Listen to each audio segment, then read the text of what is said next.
Thank you so much for having me. I'm super excited. I have so many slides to share with you, and I will actually skip over quite a few of them because Andy did such a great job. So there's a bunch of data that I think we'll just kind of gloss over, and then there's a little bit more that we'll kind of dig down a bit deeper into.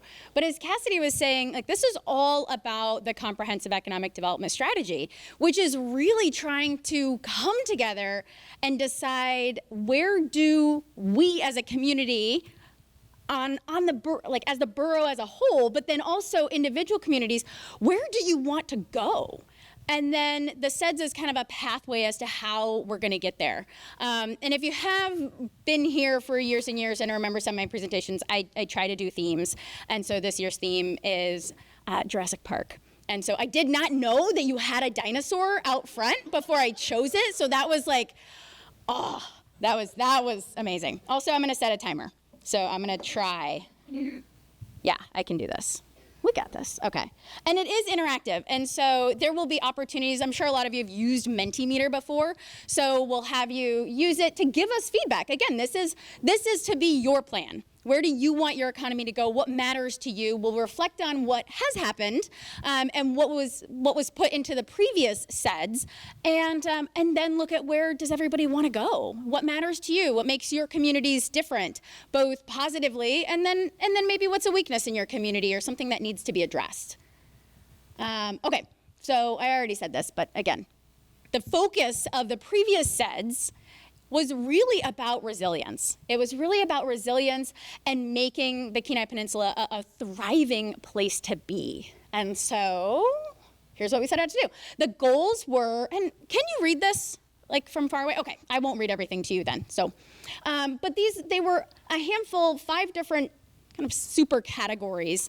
And there's a bunch of detail in there. You can still go to the KPEDD website and really dig down into the very specifics of it. But technology, telecommunications, workforce, human capital, infrastructure, land use, natural resources, business climate, regional partnerships. And I'm so excited to hear so many people comment on partnerships. And I've got a slide that talks about, the successes that have come in each of these different categories over the last 5 years. But it's encouraging to hear the amount of partnership on, from healthcare to natural resources and, firefighting, everything. There's a real sense of partnership across the borough. And that's even electrons, like sharing electrons and whatnot. I love it. Okay, so from the technology and telecommunications, this is really what was done. So what was done was KPEDD led a broadband task force with, again, diverse group of regional partners, challenged broadband maps to prioritize build-out areas, advocated for funding, promoted digital inclusion. Okay. The biggest thing here is trying to understand who does and who doesn't have internet access and what type. Everyone in this room, do you have, would you consider yourself to have really good internet access? Like when you turn it on, it works. Okay, that is not a lot of people. Okay, that's a little bit more. So 13% of folks on the peninsula lack internet access, like very broadly. And then when we break it down into this, I realize my font is a bit too small now, but most folks do have broadband. That's just to say you got broadband. That doesn't mean that it's really good, that it's really fast. It's there when you need it. And so to integrate into a global economy, we need to have really good connectivity. When we talk about remote workers and when we talk about attracting people to a place that so many people already want to be, if you don't have some of these basics, then that can really deter folks. Okay. Workforce and human capital. Does anyone remember the brain breaks and the reason why we have brain breaks? Okay.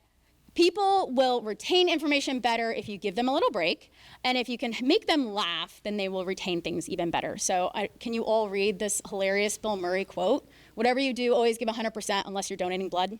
It's fantastic. He's brilliant. Okay, labor force participation. This is not unique. Can you see this pretty drastic decline in labor force participation? It's not unique just to the peninsula. And then you can see it has been ticking back up ever since COVID. But when we think about all the opportunities that have been mentioned, how are we going to pivot? How are we going to rise to the occasion and take advantage of these opportunities if we don't have enough folks participating in the labor force? and if we're not able to adjust quickly and get more people into the labor force. And I'll dig into that a bit more, some of the challenges there. Okay, workforce and human capital, we need housing, childcare, and transit. So those were some of the big things that KPEDD identified as being those, maybe, what did you say, the lump under the rug? Yeah, that really needs to be taken care of if this is going to thrive. If this is going to be an incredibly successful place that has a workforce that can rise to the occasion, take advantage of opportunities, those three things really need to be handled. They made a Kenai Peninsula workforce website, added GIS tools, and then improved employer and job seeker connections. So this is something I really want to touch on very briefly. When we are thinking about recruiting employees, we often don't think about the fact that that job is one of our products. We might sell any number of things, but when we are recruiting for someone, we are selling a job, and we have to market it that same way. I think there's a history of us putting a job out there, and so many people want it, and we just expect them to come to us and work for us for a very long time. And things are different. And we need to recognize that that little job that you put out there is competing with a bunch of other people's little jobs, and you have to market it the same way you would a product. So that's just a small tidbit. I don't have a lot on that. Housing. Housing is one of those, I'm gonna say pee under the mattress maybe, I don't know. But it's something that has to be worked on. And so this is just a little bit of the challenges when it comes to housing. 5% lacking indoor plumbing, 59% poor air quality. That's typically because you're using wood to heat your house. That's typically where that comes from. 29% drafty. Why does it matter? Why do we even care if your house is drafty? Inefficiency. It drives your costs so high up. That's one of the lowest hanging fruit when it comes to reducing the cost of living or the cost of housing in a place is just making places less drafty. It really can very quickly make your home a lot more cost effective. And then cost burdened. So Andy did mention that the home prices here are generally lower than Anchorage, Matsuo, et cetera. That's great. They're still too costly because we still have a lot of folks who are cost burdened. That means they spend more than 30% of their paycheck on housing. So childcare. If we are going to have a thriving workforce that can pivot, that can rise to the occasion when we have all these great opportunities, they need somewhere to drop off their young ones. They need someplace to manage these little velociraptors. And this has been really challenging, and not just on the peninsula. So we've got closing childcare businesses, a long-term trend. More recently, we've had some stability there, but the long-term trend is not increasing. And that's challenging because if we want people to be in the workforce, they have to put them somewhere. They can't all come to your job. It's chaos. The childcare challenges. Across the peninsula, we're looking at 16 businesses in childcare, 800 spots, which sounds like a lot, but it's not enough. There are 4 children per spot. So per individual small chair at a tiny table, you have 4 kids who want it. That is a horrible game of musical chairs. And the only winner, there's none. Everyone loses. There's not enough seats. Now, this is lower than other places in Alaska, but it doesn't matter. If you are a person who needs your kid to have a spot and you can't find a spot, it doesn't matter if there's 8 other people in front of you or 4. You still don't have a spot for your kid and you still can't go to work. Okay, slight brain break. Can everyone read this? I can read it. It's hilarious. I can read it to you. Yeah. Okay, you can read it. Good. Okay, so successes in infrastructure, land use, and natural resources. KPEDD supported mariculture development and investment, assisted with erosion mitigation, partnered with the Department of Energy, and led regional transportation planning. Excuse me. So just to kind of sum up transportation really quickly, over 645 miles of road that's maintained by KPEDD. And then we've got the Seward and Sterling highways. For aviation, there's a little bit more than 40 airports and runways. But the commercial service is really becoming a hindrance, a pea under the mattress in terms of resilience. If you can't get folks in and out regularly in a cost-effective fashion, that sort of thing, then it really lowers your ability to rise to the occasion, to take advantage of the opportunities that come to you. Marine highway access, the state budget cuts are something that could really, again, be a big challenge to resilience and being able to take advantage of opportunities, get people where they need to be when they need to be. And then rail. Rail is just limited to Seward. And we can see the impact when we have something that used to be used for natural resources and now is primarily used for tourism. And I am by no means trying to bag on tourism, but it is not the same as having natural resources or other industry. They're distinctly different. The seasonality, all those types of things. And so, as our economy changes, it's up to us to understand what we want it to be and how we can really be intentional and continually put investment in. I think it was Sean who mentioned the investment that went into making Central Peninsula Hospital like what it is. That wasn't just somebody had an idea and then it happened. Decades of intentionality got folks where they are. And so that's what we have to do here too. Andy mentioned aquaculture. I won't belabor this, but just to give you a general sense of what's shaking with aquaculture. We've got 2002, 2012, 2022. Business climate and entrepreneurship. So KPEDD supported grant applications, aligned local projects, revamped the microloan program, delivered a bunch of one-on-one business services. So I don't know how many folks are generally aware of the just inordinate number of hours that KPEDD put in helping individual businesses through COVID. As the recovery happened and all those sorts of things. An enormous amount of just one-on-one help with that. And then not just one-on-one kind of regular business help, but also strategy, resilience planning, developing toolkits, all sorts of things.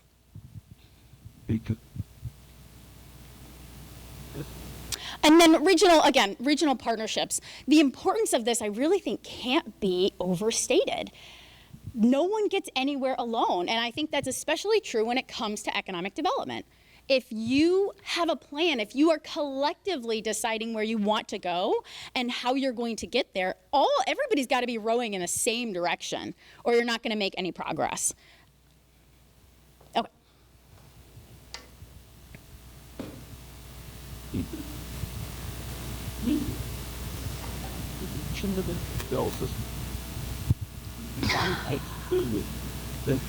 I wait for the giggles and then, can you move our little QR code? So this is where we get interactive. I'm very excited. I hope you will be. You're not yet, but you will be. Okay. Oh, it's thinking. Okay, so let's see. We looked at the previous CEDS briefly to see what those various goal areas are, what activities were undertaken, that sort of thing. What we want to do here is you can scan the little Mentimeter code, or you can go to Menti, I don't know if you can read it up there, menti.com, and put in that little code. And what I want you to, I'm too close to the speaker. What I want you to do is I want you to rank which one of these priority areas you think has seen the most improvement. Yeah, the most improvement. We have business resilience, you'll see it on your phone, business resiliency, housing, transportation, childcare, and broadband. And then as you're doing it, it's gonna change. So do it, you can see your little answers pop up. So we're looking for improvement, positive improvement here.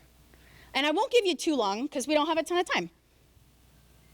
If you're having problems, let us know too, because I wanna make sure it's actually working. Okay.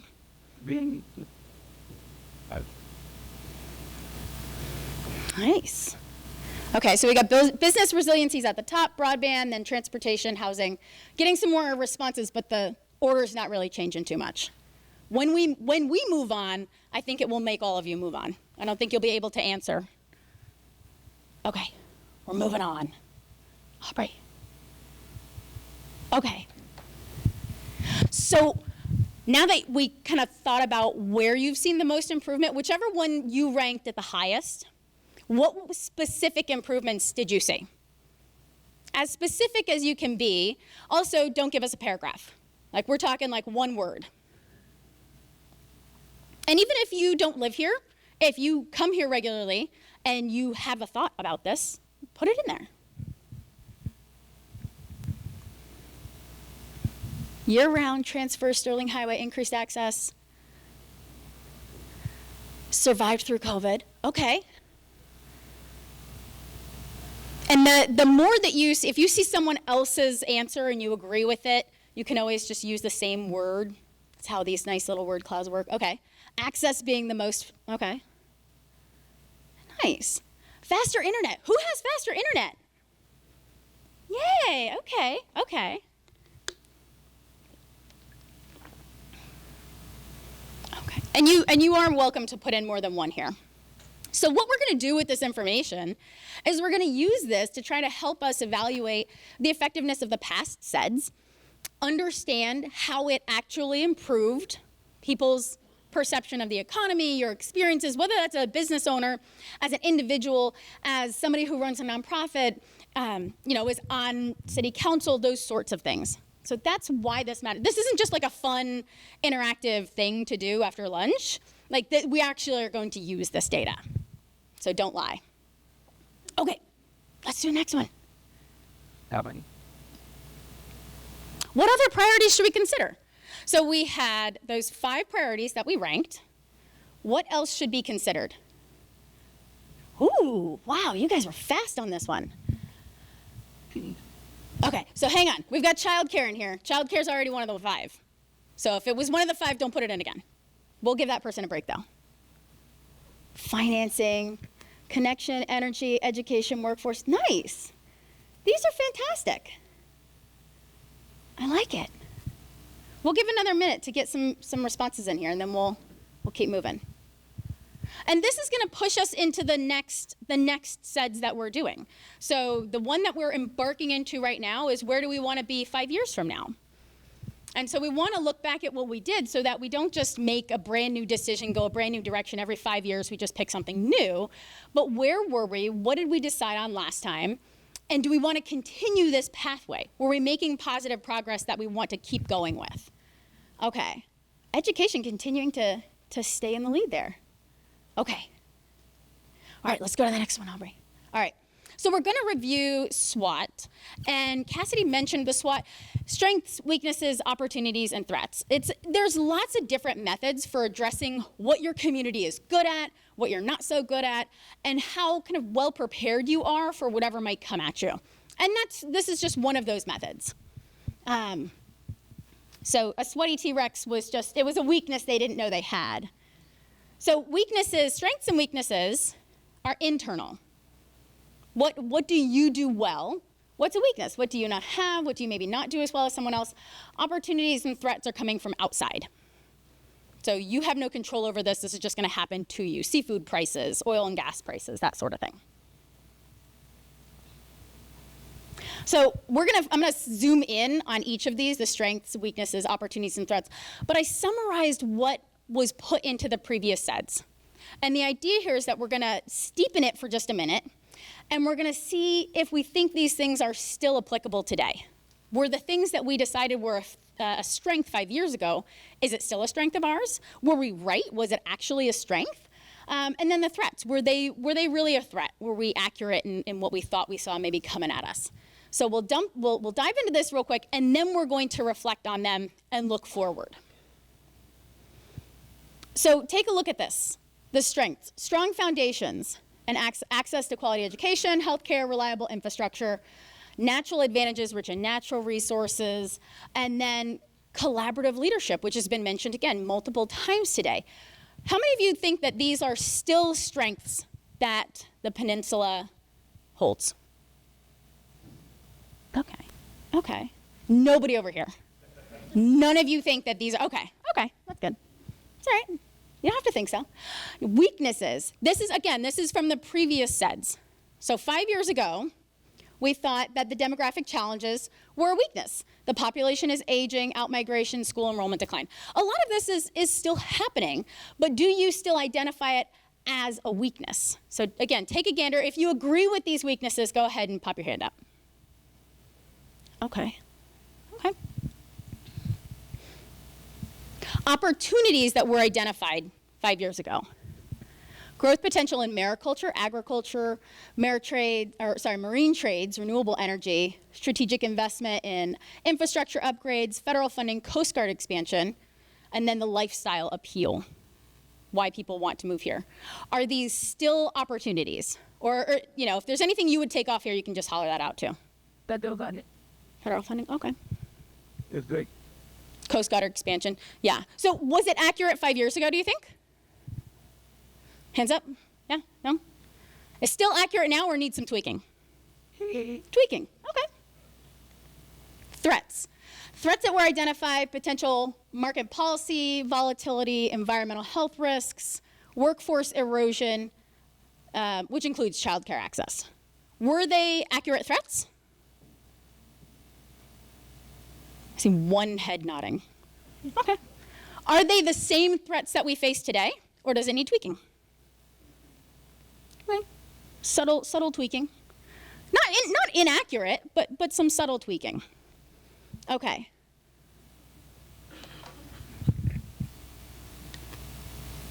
I think that is just So one of the favorite things I like to imagine about dinosaurs is that those giant brachiosauruses actually looked like geese. Like, geese are terrifying to me.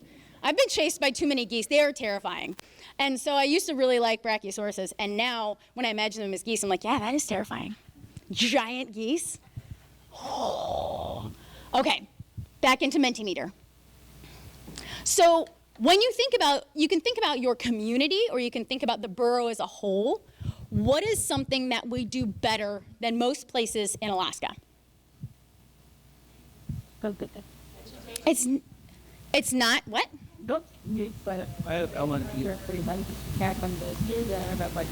Hang on. Aubrey, can you log into Mentimeter? Can we do it? Or I can do it on my phone even. We can make this happen.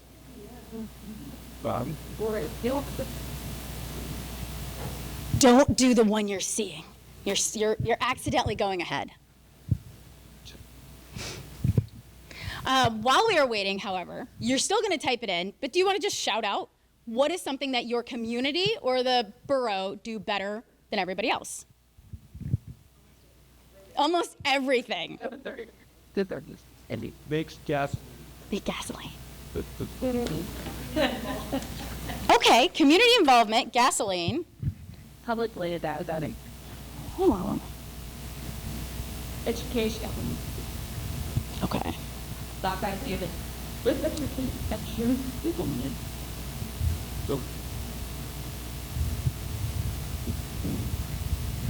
Okay.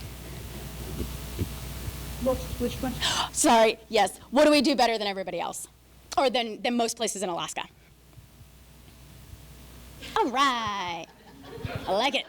Okay, so now are you able to see this question when you try and log in? Okay, good. Okay. I have some of your notes, but go ahead and fill them in too.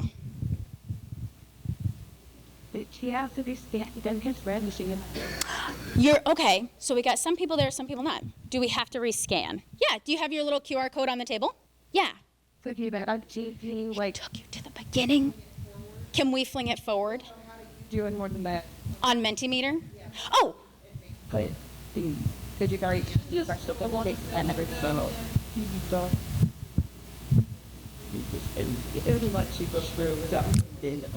okay. Flip forward then. Like no, but it's like back to that. And we just keep going back. Okay, hang on. I'm coming over to you. Let's see. Why don't we just open the Mentimeter? Can we just project that? That's what this is. This is just that. Okay. Yep. And if you go to present. That's what it was. Oh, that was present. And just okay. watch reasonable. And no one is seeing this. Yeah, let's do that. Do that. Okay. Scan this code. Can you scan this code? What? On the screen. Critique of your relationship which is found reasonable. Then it would be cheerful and such a which is done with every intro. It's not taking you in the right place still? And I just not give the right like Rats. Jesus. Okay. Miss. My apologies, and thank you for your patience. Okay, when you scan this, what question are you seeing? Okay, how would the first one? Okay, let's go to the first one. We'll just do it this way. So you see this one. Okay. Can you hit present from here, Aubrey? Okay, hit forward from here, and let's see if it moves our, does it move anyone forward? Yeah, if it's setting this not forcing. Not forcing you. Give us the force. Okay, that's all right. Yes. Okay. Can each of you manually push yourself one question forward? If it does, unless you put an answer. Unless you put an answer in again. Like submit. Oh, submit with nothing? Okay. Let's go with the next one. So yeah, it's talking about the LG factors. It's still giving you this one. No. Okay. Who's here? Is everybody here? We're going to answer this question. Okay, so we're a little bit wiggly here, but what this is we want to think about the future. So these are our future scenario planning exercises. So if we were in a situation where the LNG pipeline goes through, what should the priorities be for how we rise to this occasion for this potential future? What would we need to focus on and make sure happens? Housing. So drag them around. The funny chosen on And again, thank you for sticking with us. We got a handful of these, so we're going to move on to the next one. Okay. If the peninsula has an influx of young families moving in, meaning they have kids, they are in K through 12, that sort of thing, what should the priorities look like? If that were the scenario, that was the future that we're in. We have an influx of young families coming in. How does that change what you think the priorities should be? Yeah.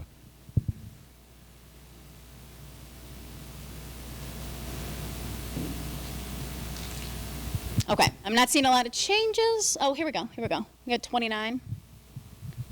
All right. Are we all still on the correct question? Okay, good. All right, moving on. You're not getting the dinosaur jokes right now, but that's okay. All of our elderly stay. So we are seeing changes in outmigration based on age. For a very long time, all of Alaska, we had a really consistent rate of outmigration as people retired. And that is changing. So we are having more people as they retire stay in Alaska than we did previously. So what should the priority be if the peninsula experiences all of the folks who are retiring, they stay here? How does that change things? Does child care include elder care?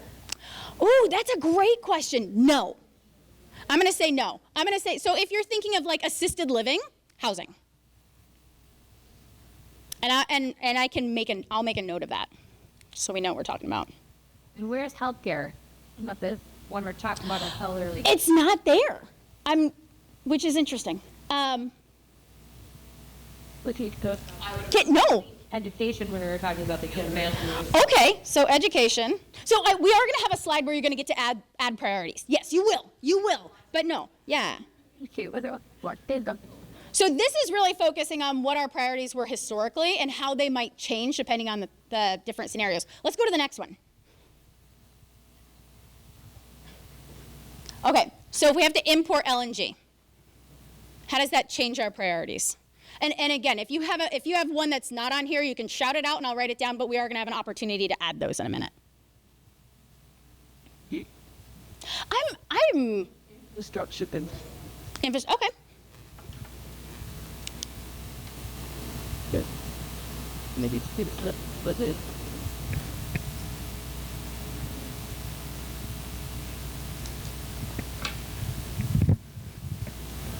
Okay, we're still getting a few more responses on this. Okay, let's pop to the next one. A few more of these. If there was a drastic decrease in federal funding, how would that change our priorities? And federal funding comes in through a variety of avenues into our economy. It comes in directly through grants to nonprofits, it comes in through the state funds, and then comes into our funds, comes directly to cities, federal workers, those sorts of things. How would that impact what the priorities should be if there were drastic decrease in federal funding?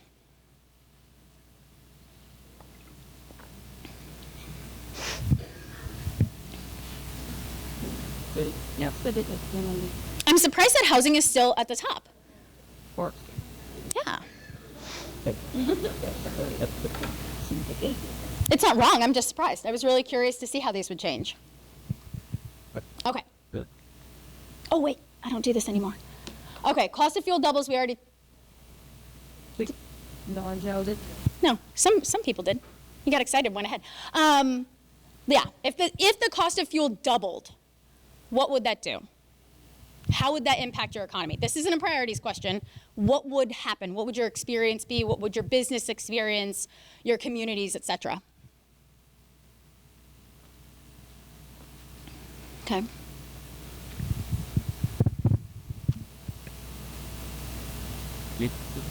Seeing a lot of slow decline, less. Okay.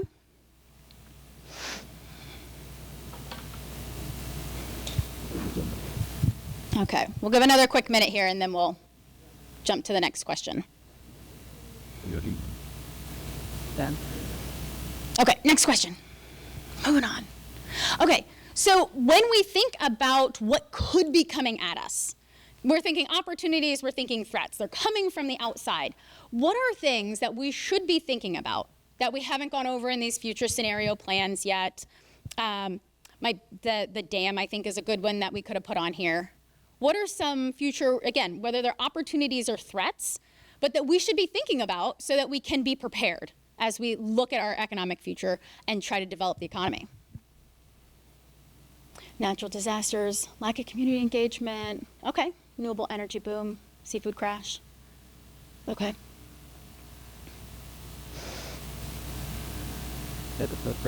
I see education funding. I thought I did. Education funding as in an increase or a decrease? I don't know. You know, much lower. Okay.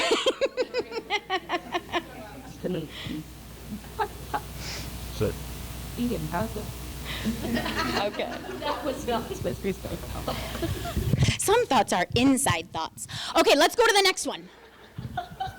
Judges. You got a lot of future scenarios. We're gonna be busy. Wages don't match inflation. These are great.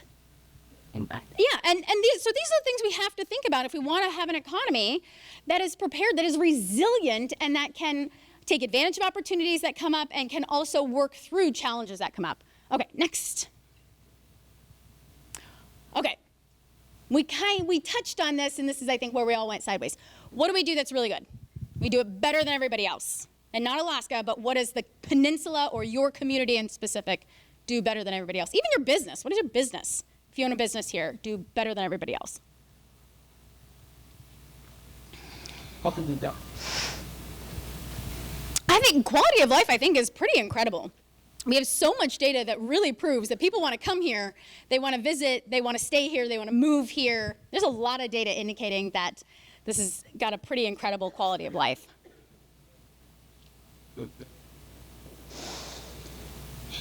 Self-reliance, respect.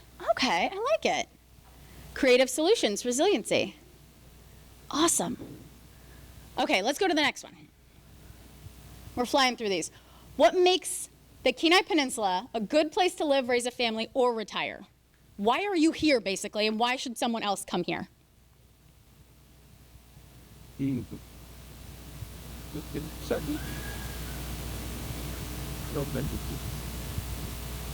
Freedom. Nice. Good neighbors, space. Okay, I like it. Access to nature, youth opportunities. Nice. Okay. You can keep adding things. We're moving on. I like that there's so many. All right, so what makes it a hard place to live, raise a family, or retire? What are the challenges that you face? Cost of living, childcare, housing, isolation, airport, transit, connect, okay. Difficult employment, let's see. Closed community, okay. Wonderful. Shipping expenses, oh my gosh, right? Okay. All right, keep them coming. We're gonna jump to the next one. All right, what is one thing that people need here they don't have access to? Could be individuals, could be businesses. What is something that people need they don't have access to? And we will have opportunities to write something in. This is not that opportunity, but you will have it.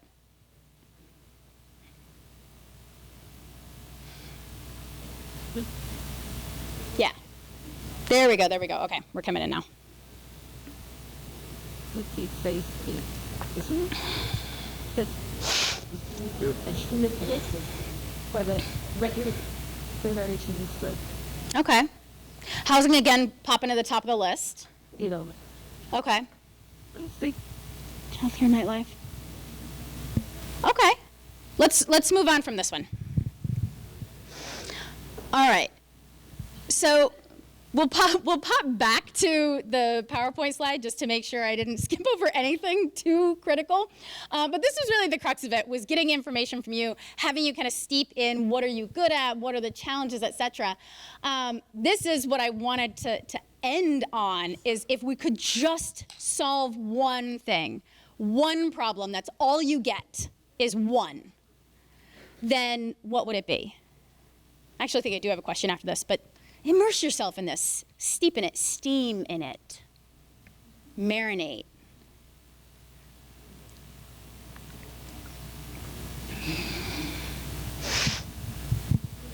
I've got the photos. Okay.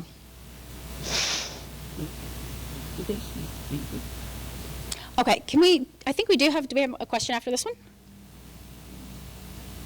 Yeah. Okay, natural disasters, climate change. Sorry for the kind of a weird order here. Fire, storms, coastal erosions, earthquake, wind. Okay. Volcanic eruptions. How timely. Global warming, okay. Okay, let's keep her moving. Oh, this is my favorite one. If in 10 years from now, this was an incredible place to live, not saying that it's not now, but if this was the best place that you can imagine to live in, what would have changed between now and then? This is another, like, steep yourself in it and feel the question.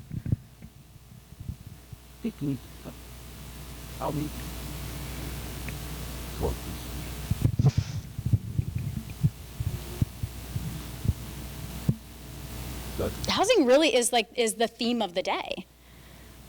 Just housing. Okay. Not just housing, but largely housing. Okay. Riverfront businesses, nice. Okay. All right. Can we move on? Or are we? That's it, the last question? She's like, no, there's 800 more. Ooh, this is a good one. What makes us more resilient even when things are hard? This is a fun, slidey one.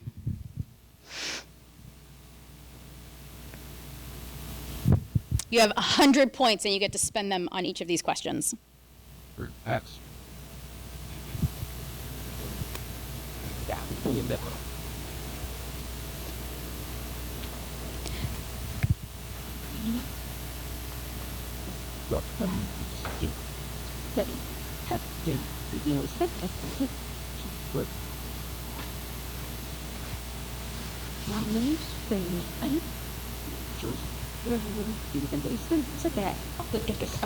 Okay. All right. Connected community. I like that. Let's see. Collective purpose and community are coming up high. That's awesome. That really says something about a place when the top three things that come up when it relates to resilience is community. We're going to pop back to the PowerPoint presentation really quick, mostly for the jokes. Okay, yeah, hop on that joke right there. Do you see it right there? Yep. Okay. Because you deserve it. You've put up with a lot through this presentation. I feel like the other graphic down here could have just been that guy who's like, aliens. Okay. So we're gonna keep talking about the CEDS. And so this QR code will not take you to another Mentimeter that you have to tough it out through. This will take you to the KPEDD CEDS page. So there are additional opportunities to get involved, to tell us what you want your community to look like, where you want it to go, what it wants to be.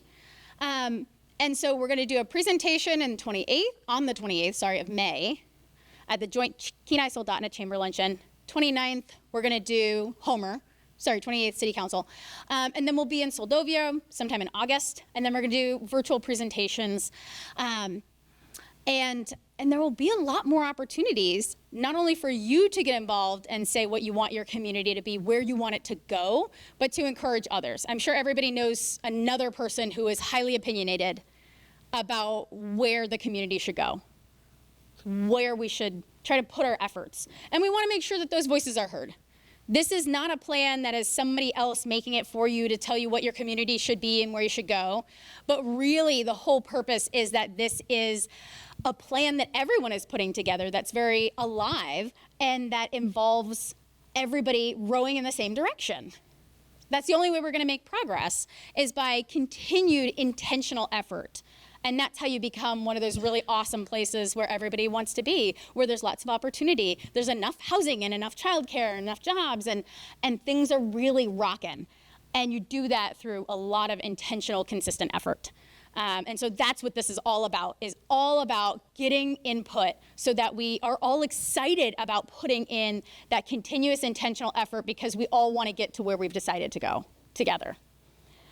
With that, I will end it. Thank you so much for your patience and participation.